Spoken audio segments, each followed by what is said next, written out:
Hello, Get Better Faster Nation. I'm Dr. Jason Bradley, and along with my co-host, the one, the only, James Chester, and our incredible executive producer, Rachel Bradley, we want to welcome you to another exciting episode of the Get Better Faster podcast. Today, we are joined by a man who is on a mission to change the way we think about food and inflammation. James White is the CEO and owner of KBMO Diagnostics, the company behind the only patented food sensitivity test on the market, the Food Inflammation Test, or FIT test. With over 20 years of global experience in diagnostics and pharmaceuticals, James has built KBMO from the ground up into the powerhouse serving over 15,000 providers worldwide that it is today. His company doesn't just test for food sensitivities. They measure actual inflammation, which is a game changer for anyone dealing with autoimmune issues, gut problems, brain fog, weight loss resistance, and so much more. If you've been struggling with confusing symptoms and unrelenting inflammation, you don't want to miss this show. Without further ado, James, my friend, welcome. What a pleasure to be on here and with both of you kind of legends of this area. So again, excited to see how we can knock out the next hour or so. Excited. Love it. Yeah, James, it's been a good time getting to know you over the brief couple minutes we've been behind the scenes in the green room. I said we had to cut out the tomfoolery, so let's get down to business. Food sensitivity, testing, it seems to be your wheelhouse now. 20 years in the diagnostics and pharmaceutical industry. How did you realize that this pathway was going to be your mission? And then when did you know that this was a thing that was going to get people better faster? So I think for me, we started off doing some stuff in molecular diagnostics, which was all kind of very exciting and, kind of the next world, but obviously now this world. And we looked at some cardiovascular type stuff. And it kind of really got to me that, when we spoke to the cardiology type industry, they're all like going, at the end of the day, all these cardiologists are going to basically tell you to eat less and exercise more, which is maybe a bit of an aggressive way of, condensing 8 years of training. But it felt like, that's really where they were getting to. And it wasn't really individualizing anything. And so that kind of stuck in my craw a bit to say, well, how are we not kind of in this day and age coming up with something that's individualized per patient? And so what I want to do is, like, how do we come up with something that helps in that area? Again, there's a lot of genetic stuff out there and, people are working on exercise, but food is really one of those areas that, although there's a huge industry around it, no one had looked at it from an inflammatory standpoint to say, okay, let's look at this on a very simplistic basis of, if our body's a system, what are the inputs? What are the outputs? The inputs are what we're eating, simply put, and our outputs are generally the symptoms that we're all wandering around with. And so the idea was, how do we come up with a way of looking at that in a more detailed way? And so that was really the thing that kind of came to me. And I was approached by a small company that was headed up by a guy called Dr. Brent Dorval, and he was a brilliant scientist. But like most brilliant scientists, was like, why would I want to wander the world and go and sit in lots of exhibition halls, talk to lots of people about what I'm doing? And so that's where I came in. So again, my view is, I'm kind of like a translator of a brilliant man in terms of Dr. Dorval into something now, which is, I think, a lot more simplistic, easier to understand. And that's in essence what we've done. We've said, how do we take something which is, for the longest time, the fact that we even still talk about a food pyramid, you could argue it's about as useful as a pyramid. But the reality is, what we're trying to do is individualize food so that when you consume something, is it causing you inflammation? And if it is, I'm going to take that out of my diet, course correct, and eat something that's not going to cause me inflammation, given inflammation is the root cause of all disease states. So that's really what made me think we can get people better faster by saying, individualize that care. They all understand what foods are. So when they understand it, they're likely to be able to, be compliant to it. And the concept for us was, how do we make, and we touched on a great, I won't tell you everyone quite the context of how Sachin Patel came up, but Sachin Patel talks about, the doctor of the future is the patient. And so, we wanted to look at everything we do from the perspective, how do we simplify it so that as we get people involved, then they can understand those test results, keep them short, keep them simple, so that it's actually actionable information that they're getting. And so, again, that's been our whole shtick and approach, to say, simplify it. And that's what we're trying to do. Go ahead, James. Well, I'm going to pass it to Dr. Jason here in a brief second, but anytime we talk about pyramids, those are ancient. And when you kind of correlate like pyramids of the Aztecs and the Incans and Egypt, we can put the food pyramid of the US right next to those, because contextually it's ancient and it's ancient ideas and it's upside down, and they're still exploring like the origins of most of those pyramids, and we need to go back and explore the origins of that food pyramid also, because I believe we missed the mark with that, and we're still investigating the reality around the actual food pyramid that we've been hook, line, and sinkered for the past 60 or 70 years or however long it's been out in the market. And you're saying something else about the origin of you and how you got into this. I really think you became the guy that used the 2 ears in one mouth rather than the way they used to say it. You have 2 ears and one mouth. Why don't you use the 2 ears more than the one mouth? And that's what you did. You became the spokesman for a guy that was a genius, that had a system, and you helped him implement the strategy by figuring out how to get the brand more attention and more widespread. And you went from like 5 practitioners to 15,000 globally. Yeah. So I think that's nail on the head. And I'm going to pass it over to Dr. Jason. Thank you. Yeah. And it's been really interesting. I just want to clarify something for our listeners in the green room about Dr. Sachin Patel. Here's the deal. Sachin's a good friend of ours, and we were very blessed to have him on the show on a previous episode. He's brilliant, and I hope everybody's following him. What came up was I was commenting about how there's corn dust or something going on because I'm living here in the Midwest for my last winter ever. I've been saying that for a decade now, and I think it's tickling. I don't believe him. I don't know. No one's buying that. Yeah, but it's been tickling my nose hairs, and I said I got to do one of those wax things where I wax my nose and pull out the nose hairs. And the last time I said that, Dr. Sachin said, you shouldn't do that. You know, those nose hairs are there for a reason. I'm like, yeah, but they tickle. But anyway, that's how that came up.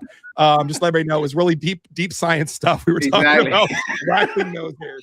Splitting the atom in the green room. There we go. Yeah, that's what we do. That's what we do before the show. I'm just going to out myself here because James Chester, you have the opportunity to call James White James and me Dr. Jason or Jason or whatever. But when I refer to James, it's going to get confusing. So I'm going to try to hopefully use last names too, just to keep it straight. But James White, speaking of exhibition halls, that's how you and I met. I don't even know how many years ago it was. And I was thinking about this. It was either at some IFM conference or an A4M, so Institute of Functional Medicine annual conference, or a A4M, which is the American Academy of Anti-Aging Medicine, the A4M, or maybe the Great Lakes Conference, functional medicine conference up in the Twin Cities. But it's been really exciting to see your company grow and watch you helping serve so many people, clear up confusion around symptoms, not only for thousands and thousands of patients, but the reality is thousands and thousands of providers as well, and giving some clarity on that. That's been really awesome just to watch that evolution with you, and to know you for all of those years. I just like watching people and businesses grow, especially when they're adding value to the world. I love that. The other thing, before I get to my question, as far as food pyramids go, I did want to clear up some confusion. We don't really talk a lot about this, but in America, and for our international audience, and even for our American audience, because they might not know this, our food pyramid, which is all based on grain, not inverted. I'm not really sure about the inversion as far as that goes, but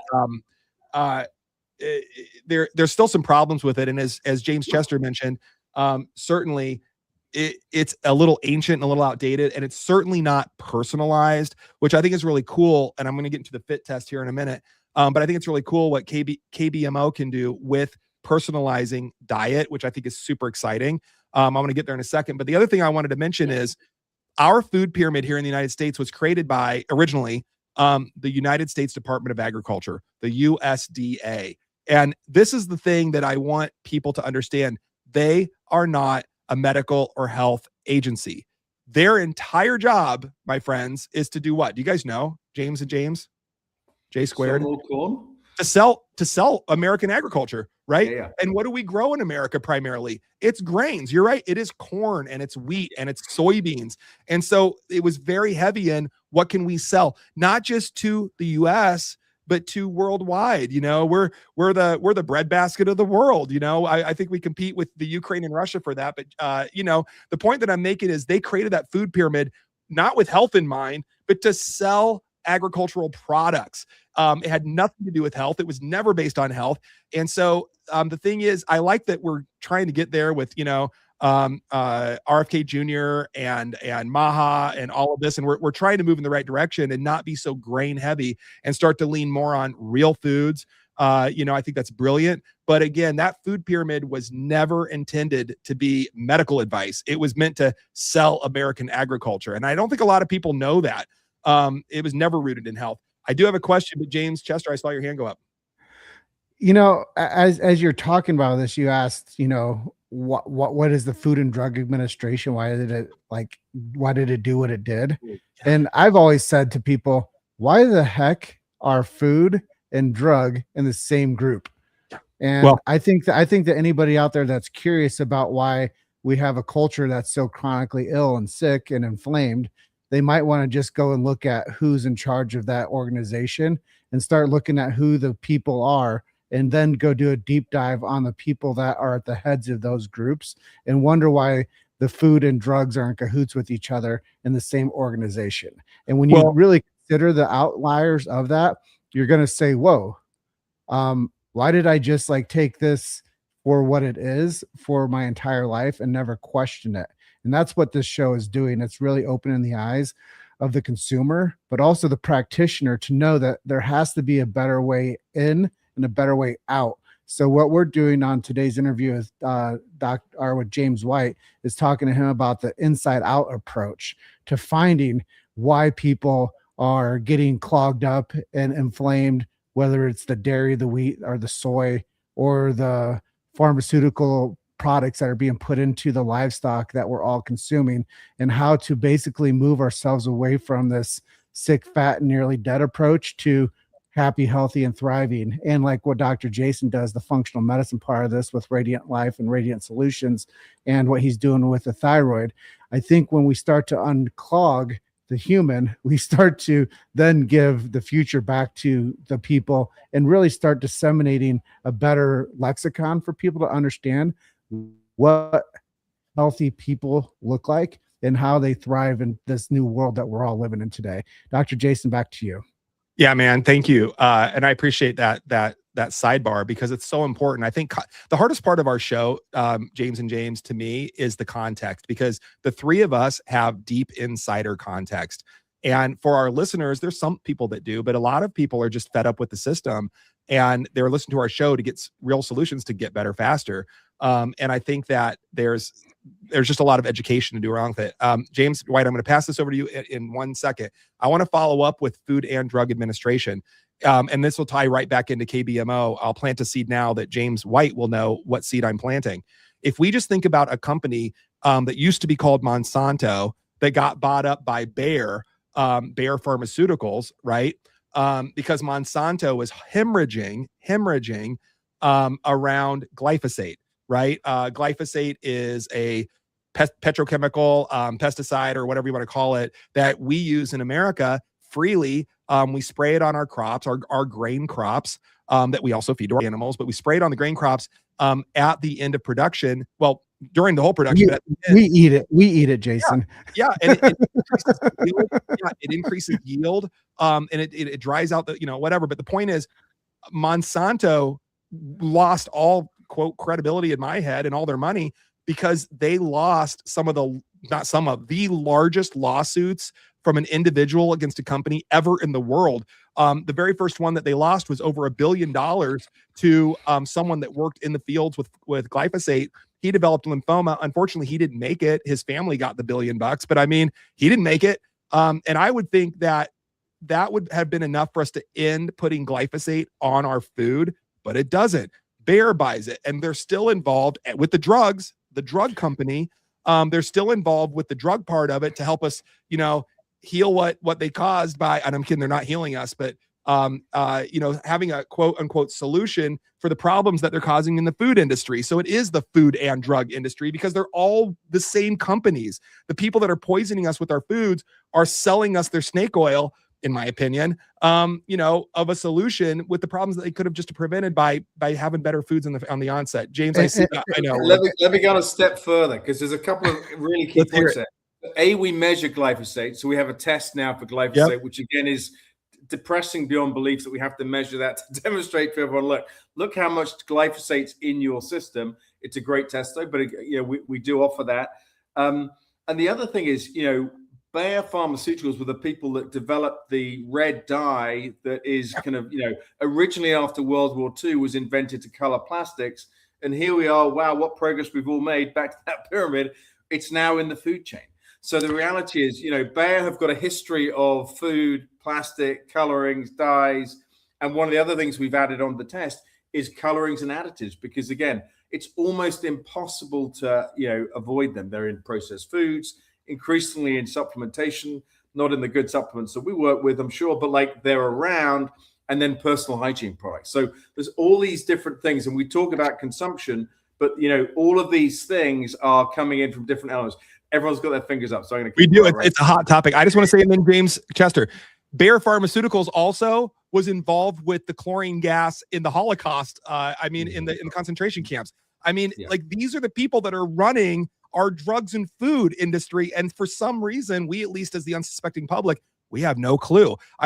I can't imagine a situation where I would step back and be like, they did make that chlorine gas and they did kill all those people in the Holocaust, but I bet they're doing good. Oh, and they made glyphosate that causes lymphomas that people die from and lose billions of dollars in their lawsuits, but they're probably doing good work otherwise. I don't even understand how that company exists to this day. How are they not shut down? James Chester, go ahead. I go down to Mexico City quite frequently, and I go north to this little area called Toluca.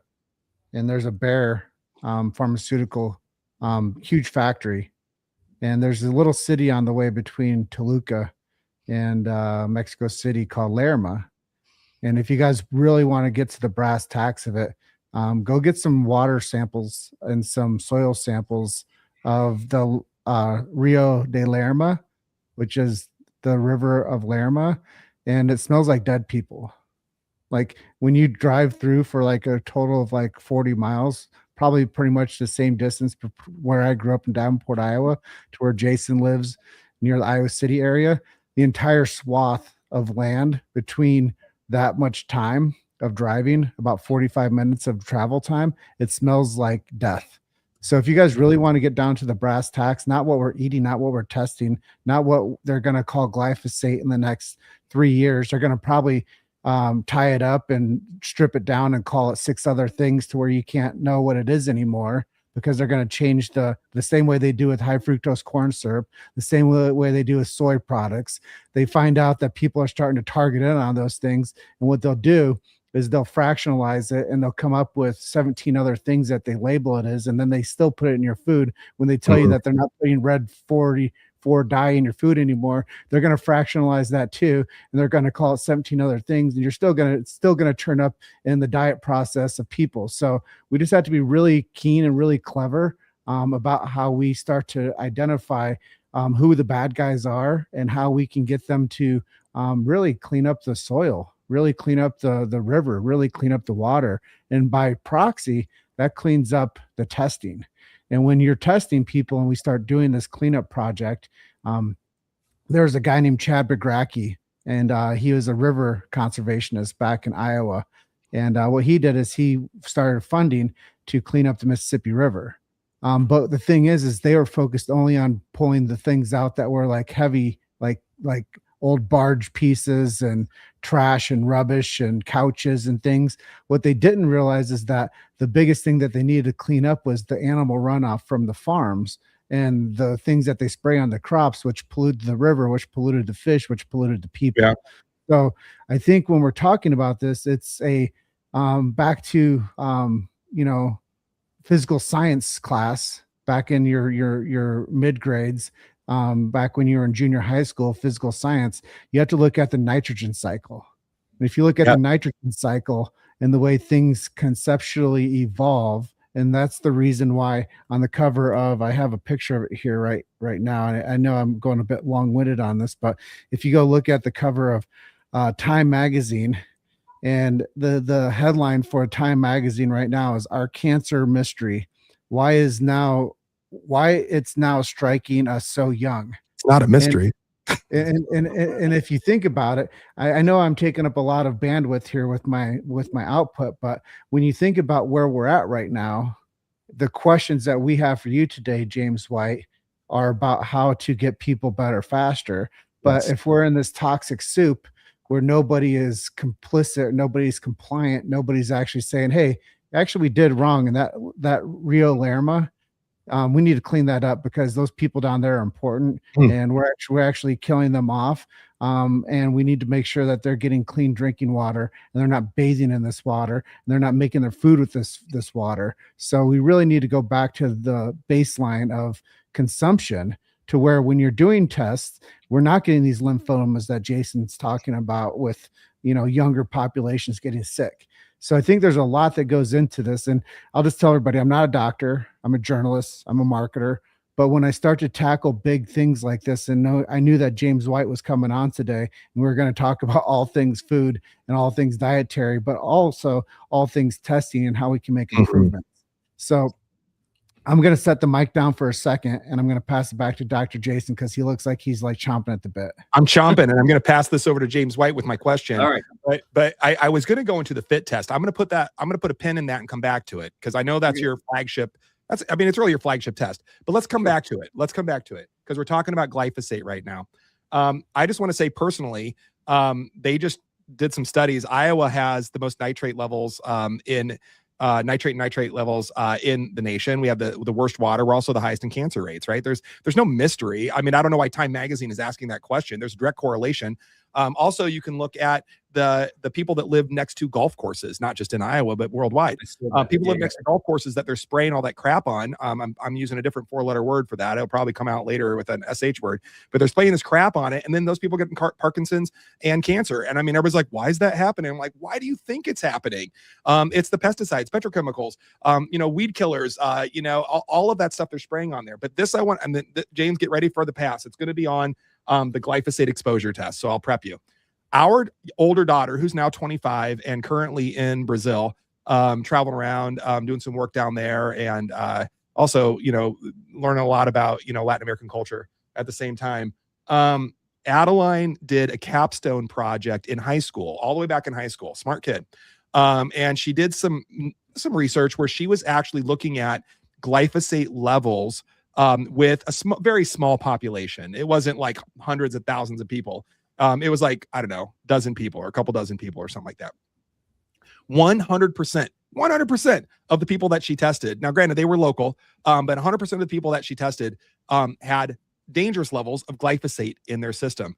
And again, our own water supply right here, our tap water, this wasn't, so you were talking about checking the river, James Chester. I'm talking the tap water, the end product that people are drinking that's supposedly purified and all this crap. It's full of glyphosate leftover crap that's toxic to the system. That's what we're drinking in Iowa.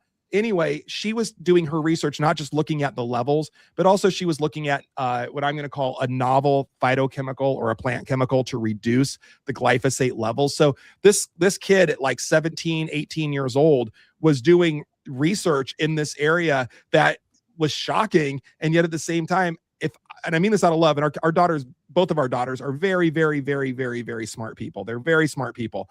But if a 17 and 18-year-old can see this and they can test it and they can figure it out, why the heck can't our powers that be see this and take action on it?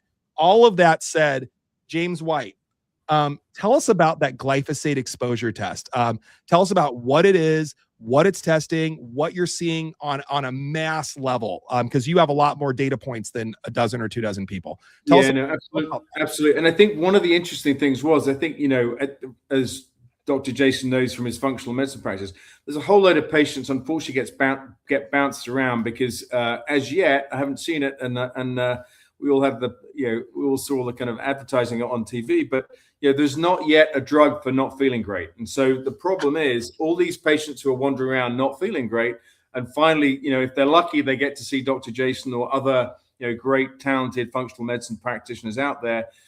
we decided to let's give them a test for glyphosate, so at least we can demonstrate to them, look, this is one of the areas. It's, you know, it's rarely is it just one thing, but here's a part of trying to come up with these group of triage type tests to say, look, on the food sensitivity, let's look at, you know, what are your inputs? What's causing some of that stuff? We clearly recognize glyphosate is one of the issues amongst, you know, that the whole food chain and, you know, what's going on with it. So we wanted to come up with a test that was uniquely different and got the right level of sensitivity to say, look, it's a simple urine test, send it into the lab. And again, it's in Kansas City, Missouri, right in the heartland, and say, how do we test people to come up with at least some more solutions? Because as I say, the problem is if you break your leg, it's great to go into a hospital. If you don't feel great, unfortunately, you're going to see 8 or 9 different specialists. None of them are going to get to that root cause of what's going on. And so the concept was, you know, we came up with glyphosate, we came up with an organic acid, another great test to trying to see what lies beneath, along with, you know, the food sensitivity. And so that's been our approach. How do we come up with some of these baseline tests to work out what's going on in terms of different elements within your body versus just assuming, well, it's just your gut or it's just your liver. The reality with all these things, it's more nuanced, it's more complicated. It's root cause medicine. It's what Dr. Jason does on a daily basis. Well, I hear what you're saying there. Let's identify it. How do we fix it? Well, I think part of the problem is if we can identify which patients have these things, you can then treat them. And so one of the things that we've tried to do more of is traditionally, I feel like again, we'll go back to all these kind of exhibit halls we stand in, but we've tried to work out is there's a ton of physicians who want to do the right thing. And so my view is physicians and practitioners in general want to do the right thing. Unfortunately, they'll go to a lot of these medical conferences and they're getting hit at a black belt level. My view is what we're trying to do is take it to a white belt, make sure it's simplified enough that patients and providers can understand this stuff and start joining some of these modalities together, James. So the idea is there's no point testing if you can't tell them, okay, great, with these test results, what are you going to do next? Yeah. And so that's why we've partnered with some of the great supplement companies out there, Nutridyne in particular, Biotic, some of these other great, all family-owned companies. And again, there's probably a clue in there somewhere as well, that do it the right way. Say, how do we keep this simple? We don't worry about profit all the time. We say, how do we fix people and how do we work as an ecosystem, as Dr. Jason talked about that before, how do we get all these good people together to give, you know, I think at IFM, which is the Institute of Functional Medicine, 40% of the attendees are first-time attendees at each meeting. Mm-hmm. So the reality is there is a desire and a want from practitioners to help their patients. And it's our job to kind of combine these things together to say a test on its own is worthless, a supplement on its own is worthless. How do we get good providers and give them some protocols and ways of treating things in a combined way versus everyone's, you know, shouting from the rafters on an individualized basis? Mm-hmm. I get what you're saying there. Now we've identified the problem. We identify the solution. Now we're taking this. You said that most of these companies you work with that are doing the supplements are family owned and family run. Now let's talk about the family unit. Now you're doing a test with somebody and you find that there's a lot of adulterated things that they can't be eaten. I'm just talking like hood talk. Like they can't be eating that stuff. You can't be eating that stuff. And then we're going to talk about feeding the whole family now. How do you modify the dietary restrictions of one of them to then say, hey, we're going to make this a model for the whole family now? And how do you start identifying, because if there's a family of just say 4 people, how do you start identifying a healthy program that we start reducing this to where we're not cooking 4 different things for 4 different people every time? Like, how do you actually implement this information and make it practical? So there's a couple of points here. So firstly, we normally get mum comes in first because whatever reason, mum always wants to take care of herself. Dad feels like unless he dies on the job, he's not doing a good job. So the idea is, the reality is, you know, women are much smarter. They always will. I'm not sure we ever catch up. So they basically take the lead. They start feeling 100% better than the rest of the family unit that you just described. So the rest of the family unit kind of get dragged along, go, wow, that's how you can feel. And so what happens is they then start working together. And again, another great provider, Dr. Christy Hughes, she's out there and she's got great case studies of families that have come together and worked together. And, we provide meal plans. And then if they're working with a good provider, they can start adjusting the foods to make sure that, there's something for everyone. And because they're all feeling better, that, it's a really common goal that, look, we all want to live longer, but we want to live better and stronger and fitter and all these other good things. And so by combining all these things as a family unit, it's a great scenario. But again, it takes generally one person in the family to do it, and then it's remarkable. The providers that will come to me and say, James, we had one family member do it. Before we knew it, they've got everyone else doing it, and everyone else is feeling much better. It's the same with friends and family. We put the test results on their phones. They all kind of wander around. And again, one of the nice things here, James, and I think one of the things that medicine has been really poor at is that this test, there's no judgment attached to it. So I'm not going to castigate you because you're sensitive to eggs. God damn it, you're sensitive to eggs. No. You might do because the doctors say, your triglycerides are through the roof. You're a horrible human being. What have you been doing? This is something that the information is easy, and it's something we all understand. We all know what an egg is. We know that if it's red 4+, we're going to take it out of our diet because that's what Dr. Jason told me to do. So I think it's simple information and baby steps, which people are seeing good clinical and positive outcomes on, versus going, trust me, in 18 months' time, you'll feel different. I know Dr. Jason has something to come, but I do have to ask you, how frequently do you get people back in to retest them? Like, say that you start to get the improvements going, mom brings it into the household, we start to see some positive impacts. When do you go back and try to re-sample with mom? And then so it's interesting with the foods. What we generally do is we don't recommend come back in because you're making good progress. What we do is, because we test for leaky gut at the same time. And again, back to Hippocrates, if all disease begins in the gut, let's demonstrate to mum that actually we're healing her gut. So she's not only feeling better, but there's a core part of her body is actually now healed because we measure 4 or 5 markers around that. So, James, my approach is let's not complicate it by going, let's see if we can kind of come up with a few more complicated things or different things to look at. We want to kind of maintain that momentum and now say, let's make sure we can measure the gut as one. And generally, that's how we've approached it. Because, again, the idea is let's try and narrow these things down rather than trying to open it up. Yeah, Jason, jump back in, otherwise I'll talk all day. Yeah, man, I know. This is yes. I agree. I know that we have 90 minutes scheduled, but I can already say, James White, we're going to have you on for part 2 and probably part 4 at some point. It's what we'll do. So I have some questions around the fit test still. And then of course there's the gut barrier panel. There's so much to dive into here, but I do want to just say, for full disclosure, I love both Biotics and Nutridyne. I love the companies. They're family owned. I know the families, they're good people. I will say that, we're recording right now in February. This show will drop at the end of May. In between the recording and the drop date, I'm actually speaking at the Great Prairie Conference in the Midwest here for Nutridyne. I'm being sponsored by them, and I'll be speaking about my real niche that I'm brilliant at, which is thyroid authority, hypothyroidism, thyroid autoimmunity, and giving practitioners the ability to have protocols to follow they can implement Monday mornings to change people's lives with the thyroid, because those people get tossed around too. All of that said, Christy Hughes, also very good friend of mine, near and dear friend of mine, one of my mentors in functional medicine. She has Docera Vita. I'm not sure I'm saying it right, but I think it's Docera Vita. Yeah. And she's brilliant. She'll be on the show later this year. She's brilliant. I love her. We've known each other forever.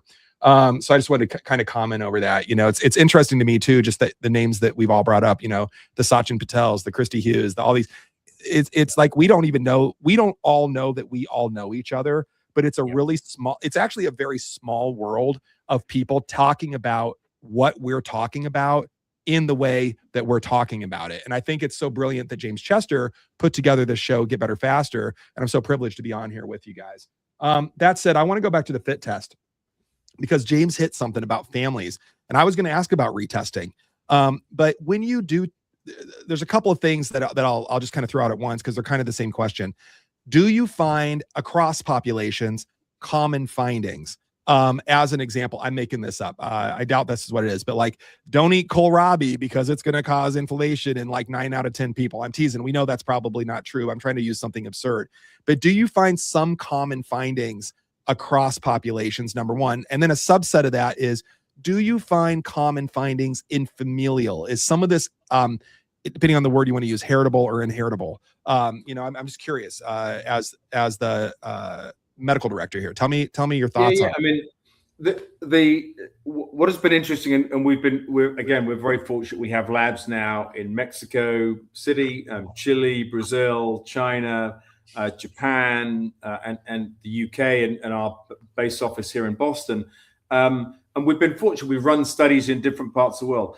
On average, we've seen an 80% improvement in a Chinese population, a Japanese population. The Japanese, you'd say, like, that's a healthy eating country. They can't have any of the issues that we have. Wrong. So again, it's one of those things that we've seen by eliminating the foods, and we see the frequencies are incredibly similar around the world. Because again, people are, the staples are the same: dairy, eggs, some of these things. They're all very similar. So we've been fortunate to look at these and say, how are these things working? So we've had the great privilege of testing people around the world. And in terms of family, we've not generally seen, because again, that would have been an easy answer for James's question, which was a good one, which is said, like, well, it's good because mom always tests for milk, dad always wheat, and we're good to go. We don't have to worry about it. And all the kids kind of follow on the same line. It can be varied, and it can be a bit more nuanced than that. And so that's the beautiful thing. So for example, I was eggs and wheat. My wife happened to be salmon and tomatoes. Now tomatoes. We test everything here in terms of organically. And so that has been helpful. And again, because we're a small company, we've been at it for 15 years. We care passionately about everything. I can tell you who caught the mackerel. I can tell you where the wheat was grown in Maine. So we know in minute detail where everything comes from, because we care about it. We're passionate about it. And if I'm in a conference halls and I get the good fortune to speak to Dr. Jason about what he wants to bring into his into his clinic, I want to know that I've got that level of detail and give you the confidence when you're going to talk to your patient. Not a finance-led lab that, in 3 years' time, they're trying to flip it on. So, they won't do the hard work that we do. So, for example, we spent 5 years developing a zonulin assay. Zonulin is part of our gut barrier panel, and it basically tells you how well your tight junctions are opening and closing. And so really effective to work out, do you have leaky gut or not? And so we partnered with Alessio Fasano, the godfather of zonulin. And so again, but it took 4 or 5 years to do that. If you're, trying to just flip a company on and you don't have that passion and love of the science, you won't take that time. You'll work on kind of ROIs and boring crap like that. Our view is we want to do the best of the best. We want to make sure the science we have is world class. And so Alessio Fasano is a great example of that. Dr. Dorval, who invented our test, he invented the first rapid HIV diagnostic. So again, we come at this with a deep level of scientific knowledge, and my job is simplistic. It's how do we simplify that to make sure these very busy and brilliant providers can understand it and see how they can then implement that into their practice. Sorry, Jason, you had your hand up. My apologies. No, you're good. That's awesome. And I think I will just speak, knowing you and knowing KBMO, your science team is like, they're top tier. I mean, it's not like fly by night people. And I just want to say, as a practitioner, in the trenches, there are so many fly by night companies, like you said, that are just created only to market. I mean, they're great marketers. I mean, they're started with, millions of dollars in advertising budget so that they can explode their company to a $50 million, $100 million company and then spin it off in 1, 2, 3 years, without really having the data sets and the longevity to really actually give actionable, practical advice to the providers, to the clients, to the patients that they're serving. I just want to say that. And so I wanted to give you some credit for that. I also wanted to go back, and then I'm going to ask you a different question. You said there's not a drug, as far as you knew, for feeling great, a little bit ago, a few minutes ago.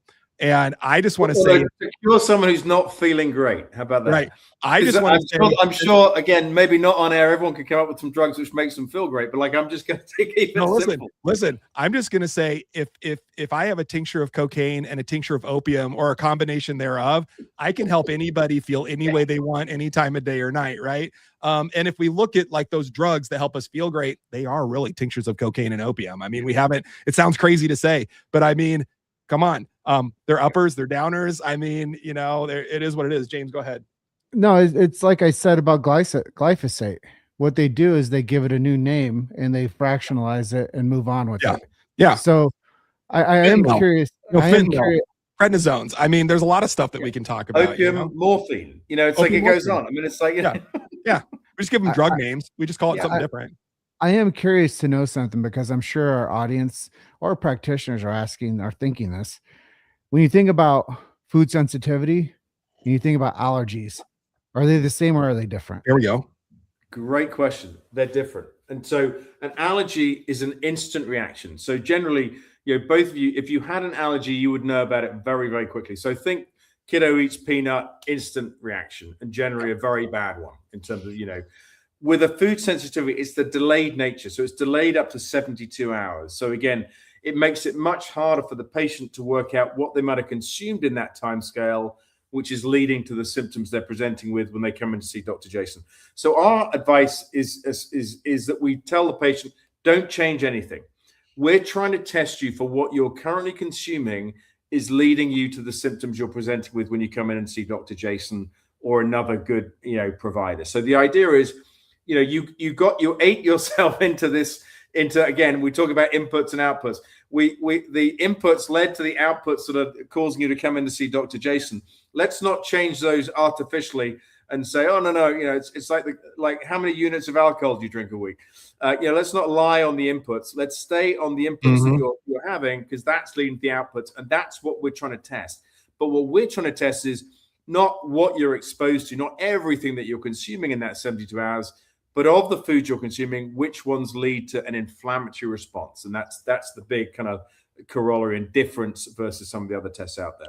I want to jump in. I want to nuance this a little bit too. When we're talking about, eating peanuts, strawberries, whatever it is, and they, we both kind of hugged our throats here because anaphylaxis, closing of there could be some life-threatening issues there, and people need EpiPens and that kind of stuff. Yeah. Those are I'm going to do a little science here, everybody. Those are type E immunoglobulins or IgEs. I help people remember that they're the big elephants in the room. You can't ignore it. They're huge, right? The thing with the thing with other types of testing, we're not going to get into the other parts of it. With this delayed testing, they're usually not anaphylaxis, right? It could be fatigue. It could be headaches. It could be GI upset. It could be, aches and pains, through the joints and the muscles. I mean, there's a number of symptoms that could be associated with these 72-hour delays. And it's difficult, and especially if you're used to eating the same foods over and over and over again. I don't know how I should know this, but maybe James White, this. Most Americans don't eat very many foods. I mean, our list is, I don't know, like 15, 20 foods deep. And that's about all that we eat there. Even though there's hundreds of foods, we tend to eat a couple dozen foods all the time. So if you're used to eating that all the time, there's not really I'll use kohlrabi again. I don't know why, but I tried kohlrabi the other day and then I got a migraine. It usually doesn't work like that. It's usually these ongoing, persistent, insidious symptoms that are very difficult to sort out. And in the old days, what I used to do before this testing was available, I would put people on what we called a modified elimination diet or an MED. For my modified diet, it was white rice, lamb, and pears because I was guessing, but most people weren't responsive to that in a negative way. And then if their symptoms got better, we would start building from there. What I love about the KBMO FIT test, which again is the food inflammation test for our listeners, is it's looking at, literally it's asking the question, what foods are causing inflammation? And for our listeners too, just for clarity, I think that the powers that be, the doctors, the providers that are out there, we've done a really good job talking about inflammation and pain. Pain is due to inflammation. Pain, they're all related. What we've not done a good job with, in my opinion, is that inflammation is part of the normal immunological response to something that the body doesn't like. So again, inflammation is not just pain. Inflammation is a sign of an immunological reaction. And I think that, when we start talking about immunoglobulins, like those type Bs, those elephants that I was talking about, we're talking about an immunological reaction to a food. So, James White, here we go. FIT test. How is the food inflammation test different from, we talked about IgEs, right? I mean, it's not anaphylaxis. Well, I guess, first of all, what are you testing? And then I have some comments. Here's my follow-up question. I won't hold the carrot. There's this, I won't name the name of the company. There's some companies out there. Let me start all over. The food inflammation test is a blood test. Okay. There are some companies out there that are testing hair, like literally hair samples for food sensitivities. I don't really understand it. Having been in the practice for 26 years, deep in the trenches, when people come in as a new client, and they're like, well, I got my hair tested and they said this and that about my diet. And I'm like, I don't know. I don't know anything but blood with this. I don't want you to throw anybody under the bus unless you want to. You're welcome to. But I would love to know, what exactly is KBMO testing with the FIT test? How is it different than everything else that's out there? Because it's a patented test. It's the only patented test for food sensitivities. Everything else that's out there is a facsimile of what you're doing. How is it different? How is it patented? What makes it unique? And what's going on with these hair tests? Yeah. So simply put, so we're measuring basically the whole immune system. So again, you mentioned the elephant in the room, great way of describing the IgEs. We measured the IgG. So there's all the other tests out there traditionally have just measured what I would describe as exposure, i.e. they're going to come back with telling you everything you're consuming, which is a massive so what. And so that was why, they always got a bad reputation. And so to your point about some of these companies that come in and, spend a lot of money on marketing, they think, oh, this is an easy one to do. We're going to put money into a cheap IgG test. Yeah. And they're only going to give the patient half the answer, because when you tell everyone what they're all consuming, that's not optional. We all have to eat something. I mean, whatever it is, we still have to eat food. So the idea of listing out everything they're consuming is deeply unhelpful, as well as, there's no way a patient's going to be compliant. So by then adding a thing called the innate immune system, so the other half of the immune system that's a true marker of inflammatory response, we can get at the root cause. So we can basically say, look, really important to know what you're consuming, but let's try and then break that down to a way more important element that says, of those, which ones are causing inflammation. And generally, we'll only see 5 to 10 foods per patient. And why that's important is that's massive from a compliance standpoint. Because even a Dr. Jason, if you say, look, here's 25 foods to eliminate from your diet, it doesn't pass the red face test. There's no way Dr. Jason's going to say that and not going to call BS on himself, going, that's not right. So the reality is we are zeroing in by looking at this, both halves of your immune system.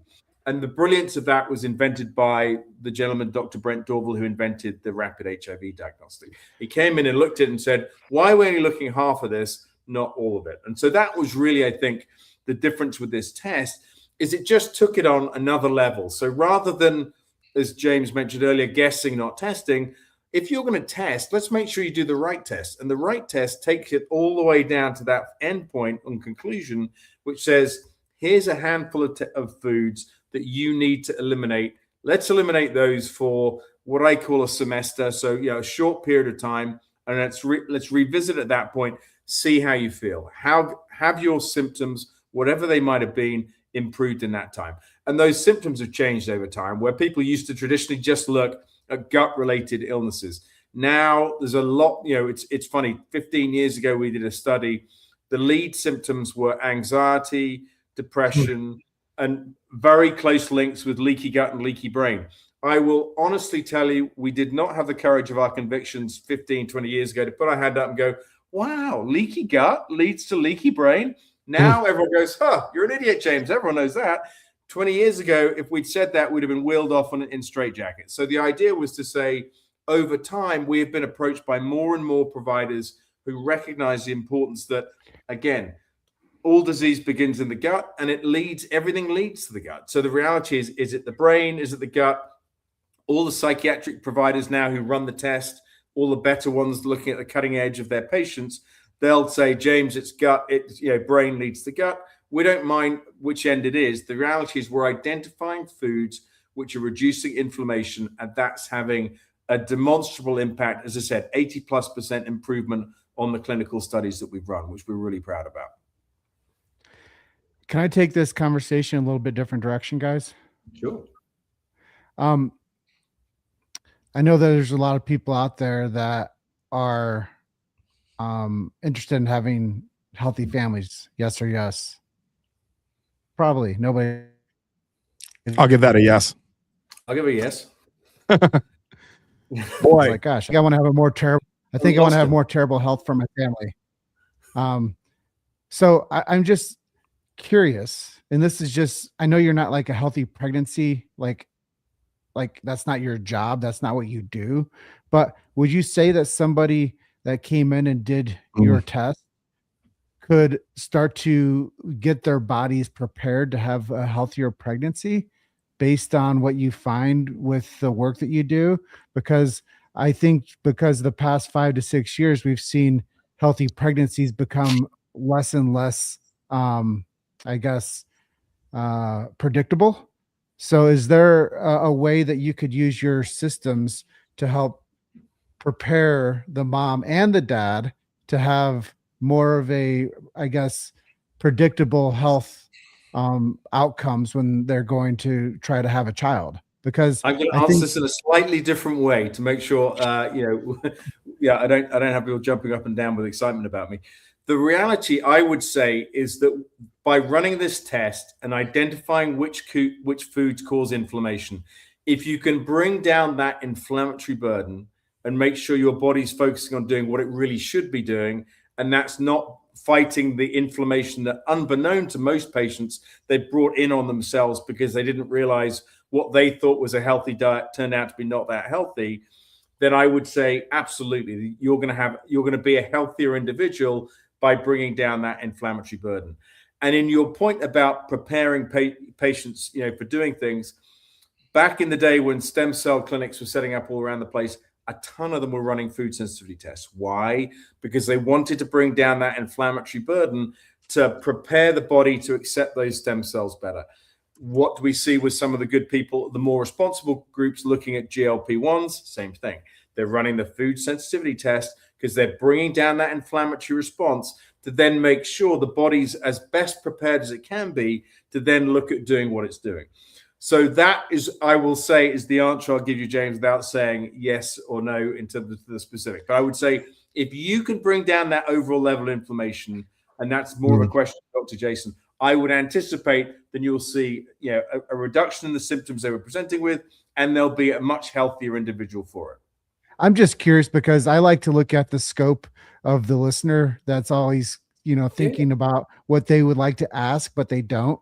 And that gives me like the pole position on being a host of the show to say, look, I know that other people out there are thinking these things and they're wondering how they can have a healthier family, not just by testing themselves, but what happens to the next level of life when we want to grow our family unit, and how can we make sure that it's predictable, almost predictable, that we can have a healthier offspring to where in the long term, they're not burdened with the same types of things that we're dealing with right now. So just wanted to go full circle on that. And Dr. Jason, I saw your hand up, so come on in. Yeah. Hold on one second. There we go. Perfect. I had to leave myself a note so I don't forget my next question. I feel like just to kind of bring our listeners in, James said this, James Chester said this to James White in the green room before the show. I prepare a dossier on everyone, and it's like 1,005 pages. We know more about James White than he probably knows about himself. And because we're investigative journalists, right? And I think we come up with a couple dozen questions. I don't even know if we've even asked more than one. This is a really off the cuff interview, and I love that about our show because we have we're prepared, but it also has its own arc, and that's why I think these shows are so interesting, because we're really just diving into the genius of our guests, like James White here. I want to talk about inflammation and leaky brain, leaky gut. I mean, all of that, because it's all related. And then I have a follow-up question to this, because inflammation is interesting. I work primarily with women 30 to 60 years old who have strange health symptoms that don't fit into a box, that when I do my investigation, and again, we're looking at genetics and blood and hormones and gut microbiome and I don't know, I mean, everything that you could, food sensitivities and all, like everything that you could imagine, we put together for a blueprint. And James Chester, we do get these questions. I do have clients that will come to us and say, hey, I'm a little off and I want to get pregnant. And I want to make sure that I'm going to be healthy enough for my pregnancy, for the baby, for X, Y, and Z. And this has been my experience in 26 years. I'm not 100% positive. This is more anecdotal. I'm just going to share this.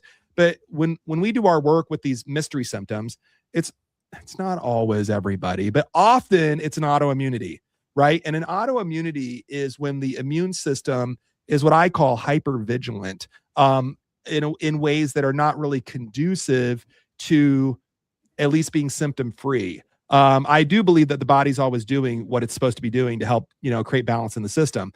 But this hypervigilance, there's probably a lot built in here that I'm not going to get into about adverse childhood responses and exposures and trauma responses and a hypervigilant nervous system that leads. I mean, there's all these things, right? It's a big, big thing. But I find with these women that are preparing for healthy pregnancies, or sometimes we meet them early cycle pregnancies, or maybe they've had a baby, but they want to have another baby, and their first pregnancy was rough, and their baby wasn't totally healthy, and all these questions. I do find autoimmunity, and my goal, I don't want to say claim to fame, and I'm not a slam dunk 100% on this, but I'm pretty damn good at what I'm about to tell you guys. I help women get into remission. That's what we do, and by remission I mean, we run their labs. We find out they have autoimmunities because their blood is telling us. And then we change things up. James Chester changed the environment, right? That we were talking about. We create a healthier environment for them in lots of different ways. And then over the course of time, not overnight, over the course of time, their body regulates better and their immune system calms the F down. And we don't see those antibodies that are attacking their bodies. We don't see those antibodies present anymore on laboratory testing. So when I say remission, I'm specifically talking about people going from, seropositive antibodies to seronegative. And I believe, and I've seen this too, and I think it makes sense to not necessarily have to test the foods over and over and over again, because I really don't see that they change that much over time. But what I do see is the inflammatory response change over time. And it's this down regulation in a good way, a down regulation of an overactive, hypervigilant immune system that's leading to inflammation. Those were a lot of big words. James, did you have anything to add to that before I get to my question? I do. I can tell because you took a breath and then you closed your mouth like, I'm not going to say anything. Yeah, no, go ahead. Well, you guys are both like, geeking out on like these high level like ideas. I just have simple questions for both of you. Why are people so sick? And I always say, like, I simplify it down to, look, it's inputs and outputs. If you don't know what the quality of those inputs coming in are, it's going to lead to the disease and the problems that we've got today. I mean, it's straightforward. And so we know the quality of food is very poor. I mean, that's, again, whether it's the SAD diet, the pyramid. I mean, there's no shining light of the food system, unfortunately, that we give to 95% of the population. So the reality is there's a small, growing, thankfully, group of people who want to eat the right way. This is part of that journey, though. How do you know what's the right way for you unless you look at it on an individualized basis? Wait, James Chester. Thank you, James White. I agree. And to quote James Chester, I think to simplify it a lot, James, I think the reason we're so unhealthy is because people don't know. And I'm going to quote you. If people knew what we knew, they'd do what we do. And that's the biggest problem, is the education. I mean, we're not training people. I mean, we have ultra processed Franken foods that are box can wrap packaged, et cetera, that we're literally marketing to the American public as real food. And it's not real food. And I think that's the biggest thing. I mean, again, not to bring RFK Jr. up, James Chester has had the opportunity to interview him on his other podcast, and everybody should check out that show. That was way pre-Maha stuff, but same messages. We're trying to unravel it, but it's so deep. I don't want to say deep state. That's not what I mean, but it's collusionary. I mean, our FDA, the people making the rules about what people can say and can't say, the FDA has a revolving door where they want something approved in the food or drug industry. They'll literally plop somebody from the pharmaceutical industry. James White, you were in pharmaceuticals. You know what I'm talking about. They'll put somebody on that board to approve the chemical or the drug or whatever it is, right? And again, those people on that board, they have a vested interest. If that drug gets approved, which it's going to get approved because we're rigging the system, that person on the board is going to make millions of dollars because they're vested in the company. And as soon as that thing is approved, or that system or that protocol is approved, it's a revolving door. They go right back, and now they're working with the pharmaceutical industry, and they're a consultant for that company. And I mean, and that's who's making the rules. And I don't think that the average, at least American, I'm American. I live in America. I know Americans. James, you have some kind of accent. I think it might be, Brazilian. I can't tell. No, I'm kidding. But I'm from East. I have to say I'm East Boston. So there we go. Yeah, you're East Boston. There you go. I don't think the average American knows that this SAD, the SAD diet, the standard American diet, is really making them super sick. 40% of every dollar, so 40 cents on the dollar, of every dollar of the trillions of dollars spent in healthcare in the United States is spent treating the sequelae, the side effects of shitty food. I mean, it's that simple. I mean, and so James, when you ask me, why are people so sick? It's because they don't know. And that's why this show is so important. James Chester, back to you. I like this format. Can I go after a couple more questions with both of you guys? Yeah. Lightning rounds. Should people eat cheese? Maybe. Get tested. Yeah. Don't guess, get tested. I agree. What about wheat products? I know. Wait, hold on. I want to say with cheese too, there's cow dairy, there's sheep dairy, there's goat dairy. There's, I think we have cockroach milk coming out now. I'm teasing, but I mean, I heard about that somewhere. I'm teasing, please. But yeah, I mean, what dairy? But yeah, get tested. Don't guess. And water sources. I know this isn't like a water purification interview, but should people filter their water? I think it's like all these things. It's like if you know the source of anything that you're consuming, be it water, be it food, then you're at a massive head start. If you're getting stuff that's, sat in a plastic bottle and it's, been on a truck at 100 degrees and then you drink it assuming that it was, glacial, whatever the marketing tells you, that's probably not a good place to start. So I think it's, if you can control as much as humanly possible, what's in your system, then you've got a great head start on people. Amen. 2 points on that. I had the fortune of working with a client many years ago named Josh, who was a farmer here in the Midwest. He has since relocated for various reasons to Hawaii to be a farmer, which I'm like, that's a pretty smart move. Maybe I'll relocate. I think Christy Hughes is trying to relocate to Hawaii. Maybe we can, I'll congregate there. It's a little bit different weather than in Iowa. But nonetheless, Josh said, in the future, people will choose their farmers, their food sources, the way they used to choose their doctors, or the way they should be choosing their doctors, highly selective. And so what James White was saying, I mean, it's very true. We need to know our source. We need to know what it is and not accept it. So there's that point. The second thing about the plastics, I want to just, this is a whole can of worms to open up again. I feel like we're in a game where we're like, say one thing and then there's 10 things to talk about. I've owned a lot of old houses in the past, and if there's like one thing to fix, it's like 10 things to fix. And it's like those old houses, they're a labor of love for everybody. Anyway, back to this plastic thing. James White, you're right. The water, the fluids, I mean, whatever it is, sitting around in those plastic containers, under heat and who knows what. I mean, those plastic chemicals, not just plastics, but the plastic chemicals are going to leach into the fluids that you're drinking, the food that you're eating. And those plastic chemicals are what we call, and a lot of times they're xenoestrogens. I mean, one of the most popular ones is BPA, bisphenol A. There's other ones that are out there. Now we have all this BPA free XYZ. And we just came up, like you guys were saying, we have different names for it now, right? We don't want, it's BPA free, but we still have these plasticizers, these plastics that are in there. And those plastic products, those petrochemical products, they are like xenoestrogens in the body. And estrogens, xenoestrogens, or outside estrogens is what that word means. Xenoestrogens cause cancer. I mean, they do. I mean, when people are always like, I got breast cancer and I'm HR, HER2, sensitive and estrogen sensitive and all this stuff. I'm like, are you drinking water out of plastic? Are you eating food out of plastic? We have a rule at our house, James Chester, to answer your question. we have a rule at our house for water and everything. I mean, you've been to our house many times.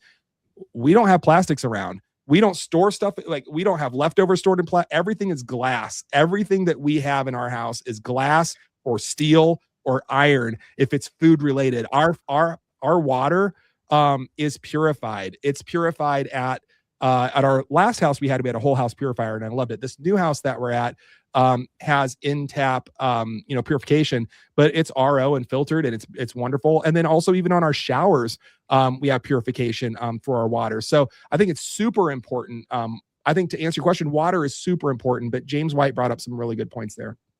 Well, the one thing I just James. add, James, is again, how much progress really have we made? I mean, my grandfather, I remember it, he used to get a case of beer in glass bottles delivered every 2 weeks.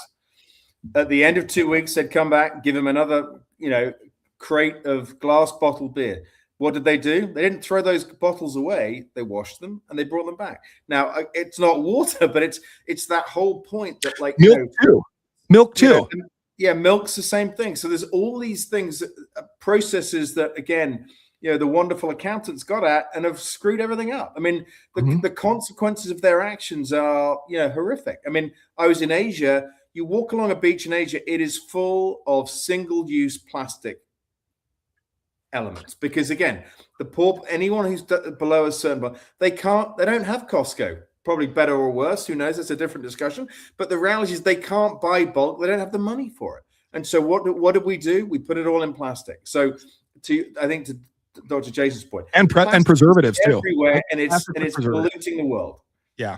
Well, you guys did a great job group tackling that topic, and I appreciate that. But I want to get to the next topic, which I think that everybody that's curious and is out there that listens to our show would be like, damn it, would he just ask this question?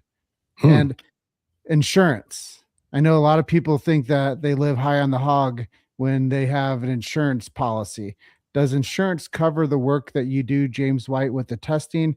And does insurance cover the work that you do, Dr. Jason, with the functional nutrition and functional diagnostics and functional medicine that you do?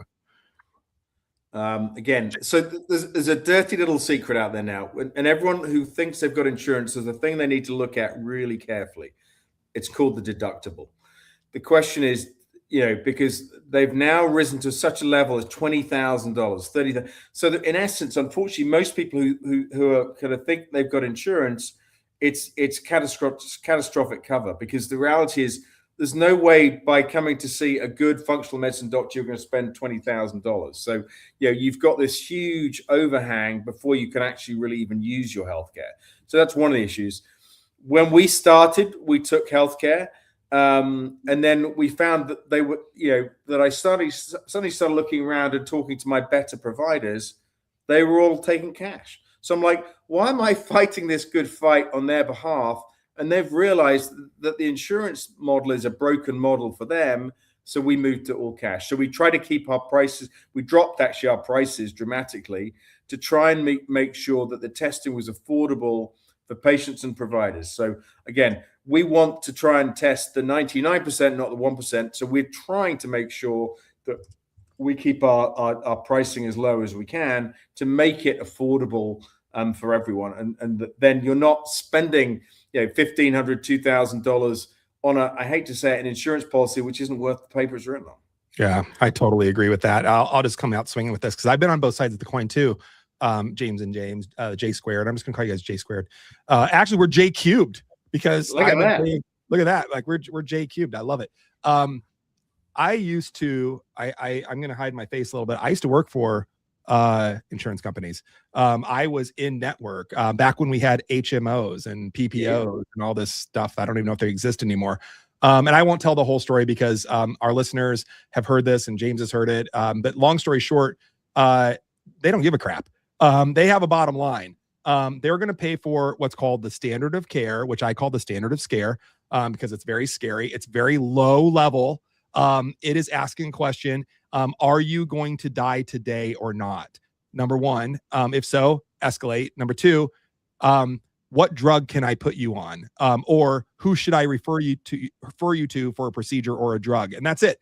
Everybody wants this doctor that's, in network, and they're going to be in their insurance. They can choose their doctor and this and that. Everybody wants the doctor that's going to go to bat for them and fight for them and figure it out. Everybody listening, take this to heart. They don't exist. I don't know. Listen, people are good. There are good people trying to do good work in the system. I want to say that. However, you are not going to find the solution that you need within a system that's allowed you to stay so sick for so long. Period. It's not going to happen. Every single doctor, in my opinion, that's worth 2 grains of salt does not work for insurance companies. They do not accept insurance. Anyone that is still accepting insurance, they've got one foot on both sides of the fences. And I will tell you, having worked for these insurance companies, they will bind your hands as a provider, and they will tell you what you can and cannot do. And the reality is, the reason I stepped out 20 plus years ago of working for insurance companies, I made a lot of money working for insurance companies. I want to be really clear. I made, 7 figures plus. I was doing very well working for insurance companies. I couldn't do it anymore because they started telling me what I could and couldn't do. And my ethics, my morals, my integrity, I'm working for my client. I'm what some people might call a patient. I call a client. But at any rate, I'm working for my patients. I'm working for my client. I am not going to have whatever gifts God has given me to help other people. I'm not going to have some, bottom line guy telling me what I can and cannot do. They can literally, go take a flying leap. And I edited myself there as best as I could. So that's my 2 cents for insurance. I'll speak very boldly to that because I've been on both sides of the fence. I know the people that are trying to straddle the fence and have a foot on both sides. It doesn't work. The insurance companies will call you out on it eventually. It's not the standard of care. And if providers are billing services under the standard of care that are not the standard of care, that's called insurance fraud in the United States. And it's actually very illegal, and it's actually a felony. So if you're seeing, this is my opinion. I've lectured on this many times. I've written on this many times. If you're seeing a provider that's above and beyond this and that, and they're billing insurance, whatever, you got to be careful. That provider is probably accidentally bringing you, our listener, into an insurance fraud scheme. And they don't even know they're doing it, but they're doing it because, again, insurance is very clear. It pays for standard of care, and that's it. Is it medically necessary? That question is answered. Is it the standard of care? Who sets the standard of care? The FDA, the AMA, etc. James, you jump in, but I have a follow-up for this. Yeah. Okay, given it's Heart Health Month, I've got to have my best standard of scare kind of comment yet. So the standard of scare for cardiovascular health is the lipid profile. Yeah. 50% of patients, the day they have their heart attack, the standard of scare, that lipid profile is normal. And they did that on a study of over 100,000 patients. So again, to your point, Dr. Jason, if you go into that arena thinking that you're gonna be fast tracked into something beautiful, wrong. So that for me is really dangerous in heart month that we're in now, still in February. That you need to look at some advanced testing. We do one which includes some other markers, Lp(a), ApoB, some things which would dramatically improve patient of care for 30% of Americans. Okay. And it's not covered by insurance. So ApoB, renowned around the world, 5% of the US has been tested. Lp(a), my most favorite marker, less than 1% of the US population. So again, there's some, without going into a complete tangent here, but there's some real good opportunities that we could have about improving standard of care for not a huge increase in money. I want to just comment and pass it back to James Chester. Yes. And I always like to go to other experts because I don't want to just be the talking head here. But if you go to someone like Marcia Angel, the ex-editor from the New England Journal of Medicine, who has been outwardly speaking, and also she's not the same one, but also the editors of the British Medical Journal, also the editors even of JAMA, Journal of American Medical Association, Lancet. All of these editors, ex-editors are coming out saying, if you read something in our publications, it's pay to play. Those people, the studies that we're publishing are cherry picked by the companies that want to prove X, Y, and Z through the literature. So it's real science, and they're paying us to be in our journals. So when people say things like trust the science, what are we trusting? We're trusting somebody that has a $200 billion pocketbook. Is ultimately what we're trusting. So there's that piece of it too.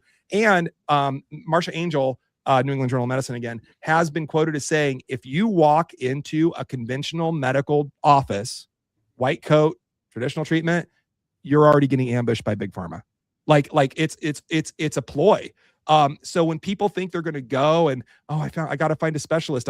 No, again, if they're in the system, you're being ambushed. I mean, these are the journals of these are the editors of the science journals that we're supposed to be trusting, saying, don't trust it. Don't trust it. And they're leaving their positions because of their ethics and morals and integrity. So again, there's something there. James Chester, go ahead. Well, we're talking about policy that doesn't work when it comes to an insurance model, scare care, and it's crisis care, and it's not wellness modeled. It's not health. It's anything from healthcare. It's pay to play, but only if you're about to die. And we're talking about affordability models. We're talking about whip the card out and pay for it, not your insurance card, but your actual debit card or your check card or your credit card. And that's a world that most people are going to have to get familiar with and more comfortable with as we go along in this next 5 to 7 years, because I do believe that we're going to have to become more accountable for our decision making when it comes to things that we put into our that we have in our diets and the things that we allow ourselves to be influenced by, whether it's a regulatory board that okays it and we just walk along and say yes. We're going to have to be more investigative as to how we feed our families, how we stay healthy. And if your health is your greatest wealth, then you're going to have to find ways to actually make that a priority rather than a secondary. The white coats are going to come and save your life, because that's a fallacy that we've been led to believe, and we haven't gotten healthier. You can see our credit score when it comes to like health scores globally, and we are going down, down, down. So you might want to go back to England, James, but I don't think they're doing any better. So we're running next. I'm certainly not rushing back to the UK for that standard of care. Well, the NHS, that free socialized care is not going to save you. So I know we're getting our quips in, but when it comes down to it, people are going to have to get more critical on their decision making and their question asking when it comes to them and their family unit for long-term health plan and how to do that the best way. And like you said, we don't want to pop and pray, and we don't want to guess and not test. So we definitely have to figure out how to test better to where we get better predictable plan to make sure that the family unit is healthier and nobody's a liability.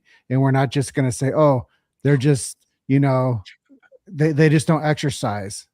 That's a cop out. Or they're just, a little pudgy or a little overweight, or they just sit on their screen all day long. We're going to have to get over that excuse button, and we're going to have to go to real accountability from the time a kid's born to the time they become mid 40s to mid 50s to mid 60s to mid 70s. And it's going to have to be a lifelong commitment for people to have to understand that nobody's coming to save you. And I'm going to talk about that in the outro of today's show. But I do believe that the things that we're talking about today are very clear, that if you want to understand how to have a better quality of life and a better health quotient, a better health score, you're going to have to go down and get to baseline levels. Back to the old saying, first you crawl, then you walk, then you run. And if you ever want to start running again with your life, you have to learn how to do the basics and the fundamentals. And I know that sounds like a scary thing, that you have to be accountable, but that's really what this game is long term. And that's why this show is so important for people, because we're pulling up big topics that people are just like kind of, going along, they're on the line walking, and the people in front of them aren't walking to the right places. So if you're going to have to figure this out on your own, you might have to go and start your own line and teach people how to walk behind you and make good decisions for not only yourself, but for the people that you're going to be leading. And that's your friends, and that's your family, and that's your community, and that's your city, and that's your state, and that's your country. Because eventually we're going to have accountability, because this whole thing's going to implode, and more people are going to be needing real solutions for real problems that are already knocking on your front and back door and your windows, just like a bad storm that's on the horizon. So back to you, Dr. Jason. So much there. And I know we're actually getting, short on time here. I think we have like 10 minutes left. And I again, I could chat with both of you guys for another like 5 hours, you know? So when James and I were launching the show initially, we didn't have a timeline on it. And we were like, it'll be open-ended. It'll be like Joe Rogan. We'll go for 1 hour, we'll go for 5 hours, see what happens. But that's hard with guests because you guys are such important and busy geniuses that we had to decide on 90 minutes. But I just want to say that from a practitioner point of view, a provider point of view, someone trying to help people, you know, live better and get better faster. I have a really simple mantra that I follow when I'm thinking through a case. It's not hard. You guys, we like to keep things really simple, right? What's in the system? What's in the body that I want to get out, right? Could be a food sensitivity, it could be inflammation, it could be lipopolysaccharides, it could, you know, it could be a number of things, right? I'm plugging there for some tests that James does with KBMO, right? But we can test that stuff. What do I get out of the system, right? Also, what's missing? Like, what is missing? Most of the time, what I'm talking about is going to be nutrients. Nutrients, I mean, the body runs on 6 things. It's proteins, fats, complex starches, vitamins, minerals, and water, and that's it. Everything else that we add in is not something the body, quote, needs. It might be helpful for a certain period of time, but if we give the body those right, you know, basic elements, the body will get better over time. There are things that we can use, like phytochemicals, plant chemicals, botanicals, certainly bioidentical hormones, glandular medications, sometimes in a very rare sense, prescription medications, which, you know, I'll let people decide their own. But there's time and a place for everything. But ultimately, get the bad stuff out, put the good stuff in, and then help someone with their environment, with the inputs that they're using, whether it be from hydration. This is my book, Blessed Again, 2023 international bestseller, the Epic 5 plan. I will do a shameless plug here, but if you do have Kindle Unlimited, it's completely free. Just log into Amazon, the Epic 5 plan book, by yours truly. It's completely free, Kindle Unlimited. Otherwise, it's a few bucks. You can download an ebook. You can get a paperback. You know, if somebody really wants, they can contact me and I'll do a signed book. But there's gonna be an extra fee for that. I'm just teasing. I'm teasing. But you know, when I outline the hydration, the Epic 5 plan is hydration, diet, movement, nervous system regulation, and sleep patterns. You know, and that's it. If I had to write it again, I'd have a 6th one, which is community, surrounding yourself with a healing community that wants to be better. Like James Chester was saying, that are willing to step outside that line and create a new path. Surround yourself with people like that, and you'll realize you're not alone. Because you're not alone. You just need the right community, right? So again, I just want to say, first and foremost, get the bad stuff out, put the good stuff in, and testing, like from KBMO, it helps us practitioners, us providers trying to help other people identify what the heck to get out of the body. I mean, it literally does. It literally tells us, remove these things. People will get better. It's not rocket science, but it's still science, and it's still objective, reproducible, intra-examiner reliability, you know, inter-examiner reliability. I mean, we have all of that built into the KBMO testing, and that's what's important. And you guys have been around forever. It's not a fly-by-night company. It's like 20 years or something. I mean, I don't know how long it's been, but it's a long time. And so I really appreciate that. I mean, it's like you, Dr. James. I mean, you know, 26 years. It's like you have, you know, it takes, you know, it's as I always joke to people, we're an overnight success in 15 years. I mean, it's like that's basically what it takes. You've got to be persistent, do a lot of these meetings, and listen to what the great providers are saying. You know, what are the tests that you guys think we need? How can we improve it? And so that's why we started with only foods. Then we moved to colorings and additives, and then we went, look, you can't run this test unless you're looking at leaky gut at the same time. I mean, so it's coming up with what the great providers like yourself say, and then actioning that rather than going, yeah, that sounds like a good idea.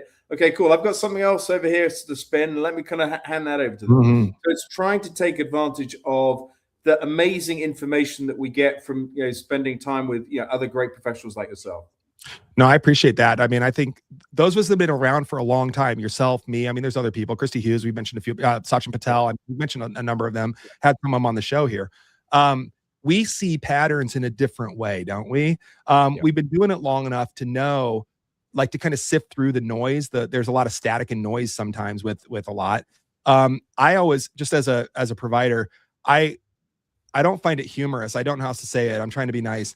When I meet someone and they're like, what do you do? And somehow it comes up functional medicine, you know, and I have qualms with that term right now. But at any rate, that comes up and like, oh, my provider is starting to get into that, and they're kind of doing it and whatever. And I'm like, you need to go to someone else. I don't say that, but I mean, when I hear that, that's like code for me. Like, they don't know what they're doing.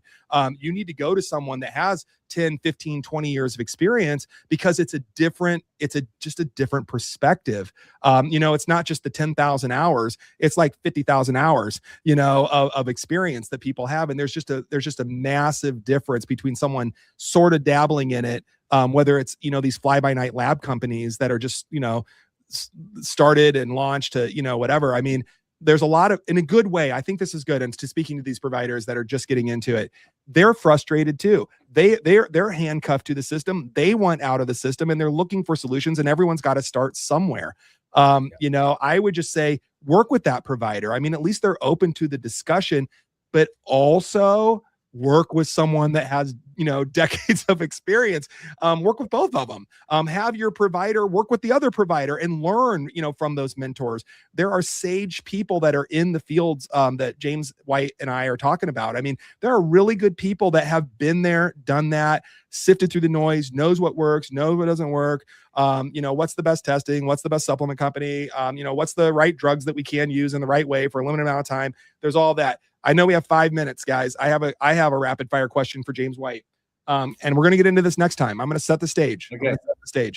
We talked about food sensitivity testing, the FIT test, and inflammation. What foods are causing an immunological response with inflammation. That led us to things like leaky gut, which we didn't also talk about. So there's that. Looking at things like zonulin and occludin, and words that we're going to save for next time. I'm going to dangle the carrot, and lipopolysaccharides, LPSs, inflammatory chemicals, right? I mean, we're going to talk about these things, but then that led to the cardiovascular inflammation test, which I call the CIT test. I don't know if that's what you guys call it, but the CIT. That said, we sit too much, need the sit. No, that's probably not a good marketing. I know. But we talked about the gold standard, unfortunately, is the cholesterol test. Do you have high cholesterol? Which a lot of people do. So everybody needs a statin drug, right? Which also can lead to muscle breakdown, including cardiac muscle, rhabdomyolysis, increased heart attacks by about 2% of the population that take those statin drugs. I'm not telling our listeners what to do. I'm just saying you got to be informed. If somebody prescribes you a drug, you got to know what the heck the side effects and what the risks are. There is no side effect from removing inflammatory foods from your diet. There's no side effect from eating real whole foods except feeling better. Talk about safety. I mean, it's insane. Anyway, tell us quickly what the cardiovascular inflammation test is looking at compared to the standard lipid profile, the cholesterol profile. So in essence, what we've done is if you look at the standard lipid profile, there's a few things that they call measured markers on there. So we've made sure measured is actually, they're making it up rather than saying, did we really, did we actually measure that? So we've gone in and said, look, let's measure all of the markers rather than kind of come up with some kind of hocus pocus. The other thing we've done, as I said, we added two really key things. ApoB is the number one risk factor for cholesterol in the US. 5% of the population would test for it. My favorite marker, and again, I'll finish on a high note here, is LP(a). Everyone needs to be tested for LP(a). It is the only genetic marker that I would hold a candle to on the basis it's the only one that exists for 30% of the population. So if you have elevated LP(a), it means the plaquing in your system is exacerbated and accelerated. So you want to know that from a cardiovascular risk profile. And unfortunately, less than 1% of the population have been tested for it here in the US. So get tested for LP(a) if you do nothing else, because again, you need to go to a provider who says, I'm going to look at what's going on. And the final thing on LP(a) is I was talking to an ER physician who, unfortunately, Dr. Jason, I've got to get into functional medicine. And so I said, well, how was last night? He said, I had two patients. He said, one of them made it. One of them unfortunately didn't. The one that did, we put a stent in, and then they made me put him on statins. I know he's going to be back in 3 months' time because we didn't test him for LP(a). So the likelihood is we keep putting stents in all these patients. They put them on statins, and because statins raise your LP(a), we see them in 3 months' time. So again, it's back to this standard of care of it gets even worse. So it's not only bad in terms of upfront. Then when they come in and try and treat them, they then actually exacerbate it by not doing some basic testing at that point. And that's from a guy who runs, an operating, works in the ER and, is seeing patients on a daily basis. So again, the knowledge is there. I just love to think that some of that knowledge is being listened to, and we can actually translate it into kind of, good standard of care for every patient, rather than, as you quite rightly coined, standard of care. Yeah, it's so true. So some easy fixes. And so Yeah. I think that's the great news for patients. It's like, if you're being told you've got cardiovascular issues, you can get some of these very basic tests, and from there, there can be some really simple solutions. So, in terms of the Lp(a) berberine, I mean, there's nothing simpler than that. So there's some simple things that patients can do. Obviously, that's not advice from me. That you've got to go and see your providers and work with that. But what I love about what we do is we're highlighting some really key things within an area like cardiovascular, which patients can do, which avoids them getting to that point of having a stent put in and other things like that. Totally true. And lipoprotein A, Lp(a), Lp(a), it's all the same thing. Absolutely a very important marker, and as well as some of the other markers. We'll dive more into that at our next episode that we have you on. I do want to just talk about just very quickly, and then James Chester, I'll pass it over to you for some closing remarks and whatnot. But I think the question that I would be asking right now is, why don't they test those things, right? And that question is answered. I mean, first of all, we're looking for rapid turnaround, something called relative value units, RVUs, pumping up, how quickly can we keep the revenue up and see as many people as possible? And as James White was mentioning, if we give you a statin drug and it pumps up Lp(a), putting you at risk for another cardiac, episode, so to speak, it's a customer. Right. I mean, it keeps the system moving forward. And cycle. I'm not sure a good cycle, but it's certainly a cycle. It's certainly a cycle. And I think if our listeners can find the documentary from a number of years ago called Escape Fire, I think the whole title is Escape Fire, the Fight to Rescue American Healthcare.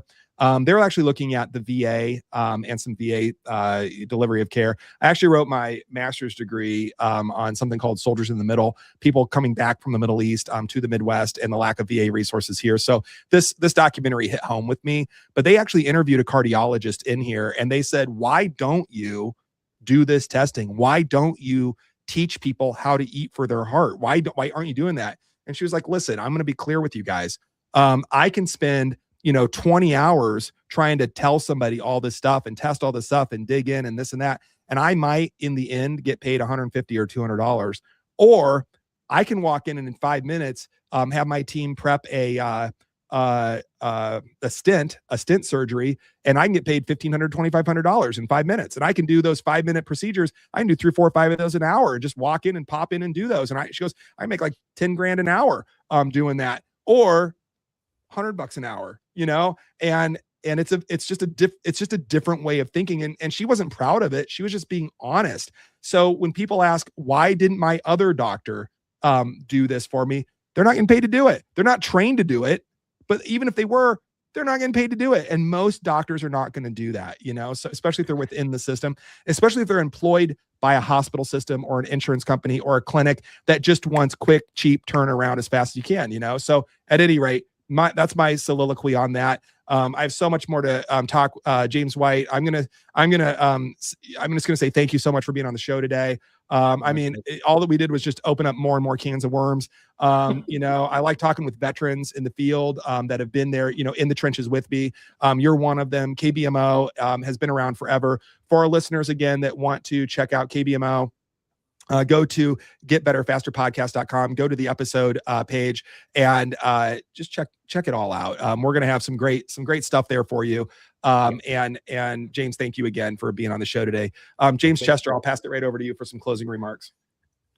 Well, after having this opportunity to be on the show with both of you, I feel like we did a great job of covering many topics that the consumer and the practitioner are all secretly thinking, and they don't know how to ask or have the resources for those questions. So appreciate the opportunity to take some dives on some questions that I believe that a lot of people are interested in. They just don't know how to frame them or have access. So really, really cool and great work today on those. Personally speaking, James, I need to get these testings. I need to get on board, and let's not guess anymore. Let's start testing And I want to jump into what you got going on over there with the KBMO system and the diagnostics. And I know Jason did a great job of leading people over to our website to do that with us. So great job over there, Jason. But today's been absolutely eye-opening. I know not just for me, just because I get a chance to be in the driver's seat, which I really appreciate this opportunity to drive down this conversation on the Get Better Faster podcast with both of you. But for our listeners, if you've been struggling with mystery symptoms, gut issues, autoimmune conditions, things we didn't even really talk about today, brain fog, weight loss resistance, or feel like something is off and nobody can help figure this out, this is it. This is for you. And as Dr. Jason in his closing there was talking, the real reason why physicians do what they do is because there's no money in healthy people. And accountability is the big word for you guys this year. If you want to not have to worry about the white coats coming to save you, the fit test from KBMO Diagnostics measures inflammation, not just exposure and not your allergies. That is a massive difference. And that is why this test stands alone in the marketplace. Head over to the getbetterfasterpodcast.com and follow the link to connect with James at KBMO to get started. Stop guessing. And like we said multiple times, start testing. Remember, nobody is coming to save you. I alluded to that earlier, but solutions like this can prove you can save yourself. James, thank you again for joining us and for the incredible work you are doing with your team globally. And to you all, our Get Better Faster Nation, thank you for listening and thank you for continued support. You know, I always say this, guys. You know, the best way to support the show is share this episode with somebody who needs to hear this message. And don't forget to subscribe so you never miss an episode and get all the behind the scenes action we've got coming your way. We've got plenty more coming your way. And we get this asked all the time. How do you work with Dr. Jason and his incredible functional medicine team at Radiant Life and Radiant Health and the Thyroid Authority? Check the link. Just click over to the getbetterfasterpodcast.com webpage and we will get you connected. We got more incredible guests lined up who are going to blow your mind with real solutions, just like James today, for reclaiming your health, your happiness, and your life. Until next time, keep questioning everything and keep getting better faster. And James, appreciate your time today. I know you have a busy schedule ahead of you, so thanks for being on with us today. No, my pleasure. Thank you. Thanks, J Squared, for making it JQ. Right. Appreciate it. That's right. Thank you, James and James. And thank you to our listeners again today. We love you all. Appreciate you all. And as James says, keep getting better faster. Love you guys. All right, guys. Bye for now. Bye for now.